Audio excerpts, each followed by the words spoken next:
Hello and welcome to another Fresh Off the Stalls Fresh interview. We're still at a face-to-face festival of solo theatre, and today I'm sat here with Liam Rudden, who is the writer of the closing show at the festival, Theif. That's right. So tell us a bit about Theif without giving too much away, of course. No, that's the thing. Theif is the story of a victim. A character called Sailor.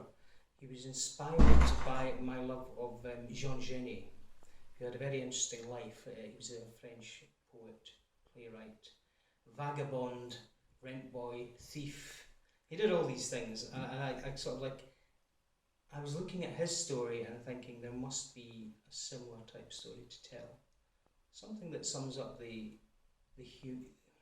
humanity, but the dark side of humanity. So basically, Theif is a study of abuse. It's a study of a character who has been abused all his life and finds himself in the place he is because of that. But in his head, he is in complete control of his life, and he wants it that way.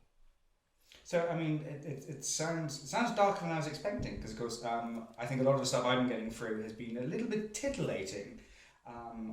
So, you've ever had sort of surprising responses from the audience? We've had many responses. I mean, one of the things that I try to do is I want people to look at this character and I want them to make an assumption about him at the beginning, which is possibly where titillation comes in, although probably not in the way that people expect. I think somebody described it as being the most unsexy show they've ever seen, and I like that. Because what I want to do is I want people to come in with a preconception perhaps of what they're going to see. Mm-hmm.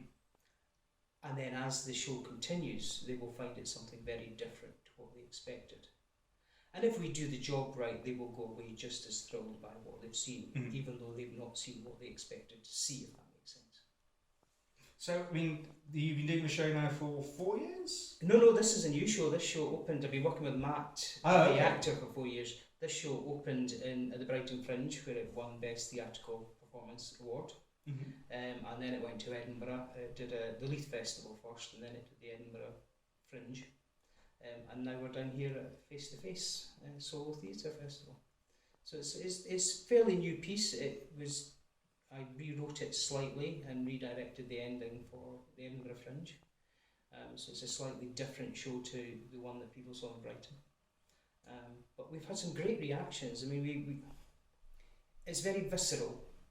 It's not a show that you're going to go away smiling from. You're not going to go away singing along with any songs, because there aren't any, but you are going to go away thinking. And I think theatre is most important when, I don't want to teach anybody anything. I don't want to educate people, but I want people to go away just second guessing their own attitudes to life and thinking about maybe something that was set in stone. The way they thought about something, suddenly realising actually there's far more to it than that. Nothing is black and white in life. We have had people crying at the end of the show for 10-15 minutes, unable to leave the theatre because they're so upset. Oh God, I'll probably be meeting that. Normally at that point we have to bring Matt out and introduce them to them to show them that he's actually okay and he's still with us, and that he's he's actually a very, very good actor, because they buy into the character so fully. They buy into the abuse and they buy into what he does. And I'm trying not to give too much away. Yeah. But it is very dark.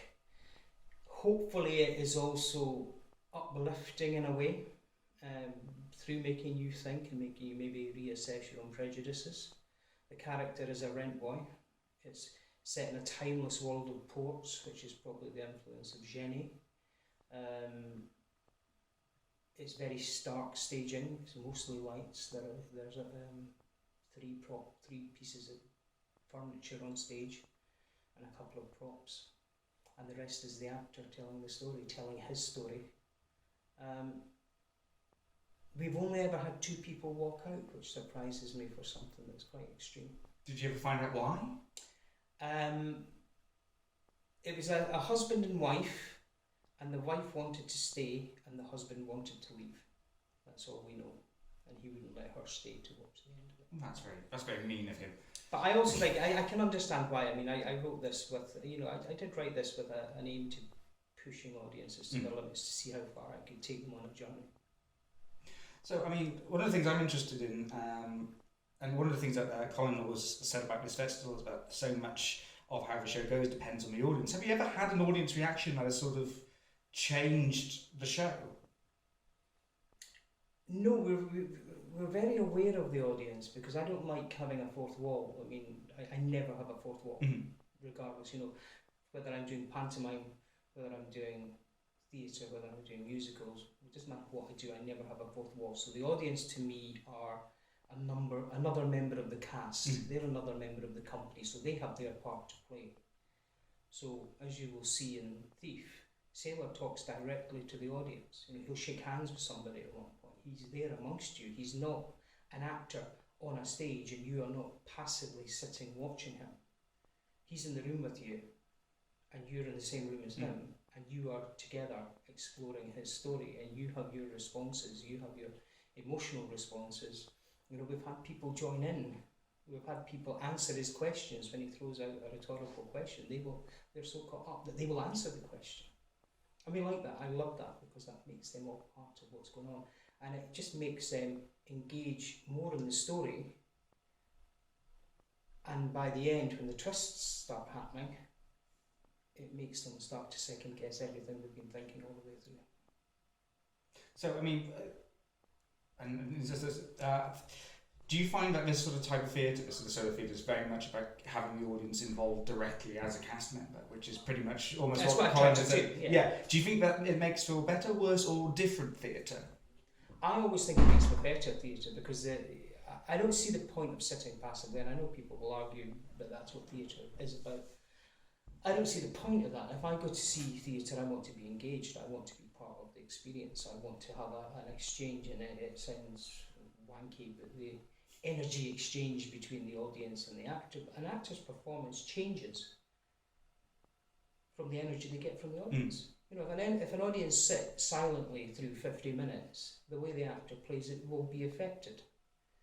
If the audience give him something back, the energy changes, and that changes the performance.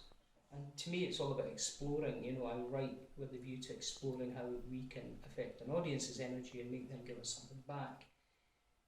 And you see, some nights Sailor will be a very angry character, some nights he'll be a very flirtatious character, and all within the confines of the direction and the story, he can tweak and change the character, and that happens purely on the energy he's getting back from the audience on the night.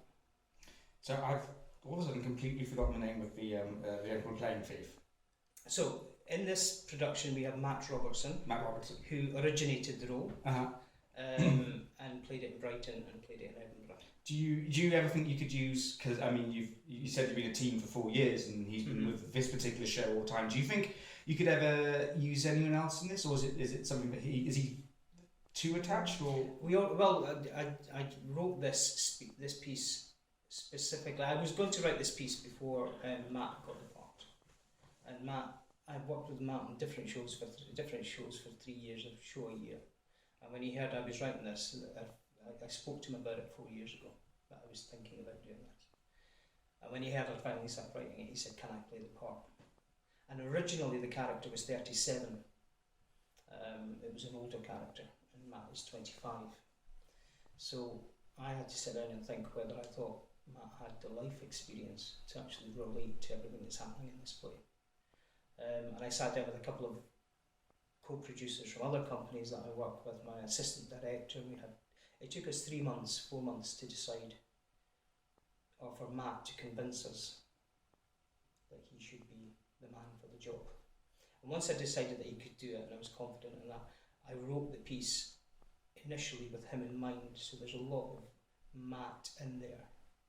But since that, because it's a one-man show, you cannot not have a backup, because you book into something like the Edinburgh Festival, you have 30 dates, say, and somebody loses their voice, you're still responsible for any lost box office to the venue, so you have to have somebody else in place. So the idea then came that we would have an alternative Theif. So we do have an alternative Theif, an actor called Stephen Humpage, who's also performed the show a couple of times now.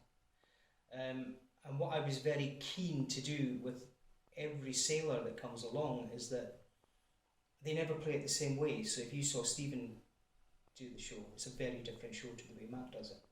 We direct it from scratch, we do the business from scratch, they have their own signatures, their own trademarks that they bring to the character. The characters are played completely differently. So if you go to see 2 nights, you see Matt one night, you see Stephen the next, you'll see the same script, but you won't see the same show. Okay. Because they perform it so differently. And that is the beauty of this character. It could be anyone. So the great thing for me is that I could cast somebody who's 5'2", somebody who's 6'4", somebody who's 37, somebody who's 25. I can play with the character, and every time we have a sailor, the idea is that every sailor will be completely different to the ones that have gone before. Fantastic. So, I mean, you've had great success in Brighton, especially with the new ward, and now you're here. Where's Theif going to go next?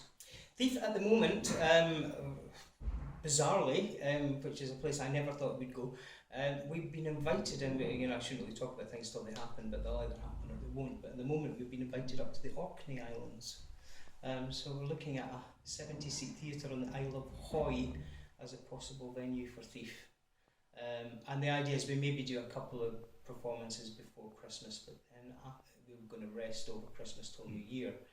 And the idea is to tour it from March and April next year. Marvellous. So, and did you ever think this show was going to go that far, and not just physically, to be honest? I didn't know, because it was a bit of an experiment initially, and when it went down well in Brighton, then it had to go to Edinburgh. And I think the reaction in Edinburgh, I mean, we've had a Hollywood producer look at it in Edinburgh, and we've been invited to San Francisco International Festival, and we've been invited various places around the world with it, to New York. So it's got a life, but we're not just quite sure how we're going to take it forward at the moment. Do you think it would work as a film? Although I'm sure you're probably not at liberty to discuss it at this stage. I personally think, well, I know how I would do it as a film. I know how it needs to be. It needs to be produced as a film, and we've actually got 3 different filmmakers talking to us about how they would do it. And I'm sort of sitting there going, yeah, but you've got to do it the way I would like it done. You don't get it because I'm just very, very possessive of it at the moment. Marvellous. Well, you've certainly whetted my interest for tonight. I hope you enjoy it now. You're going to come along I hope I enjoy it too. You're either going to love it or hate it. There is going to be no middle ground. It's not, and I understand that, and it's written with that in mind. It's written to see how people react to it. I mean, one of the reviews that I got in Brighton said Liam Rudden's new play, Theif, is a horrible, horrible, horrible play. It sent me reeling, looking for some vestments of humanity, and desperate to scrub the images from my brain that have been planted there.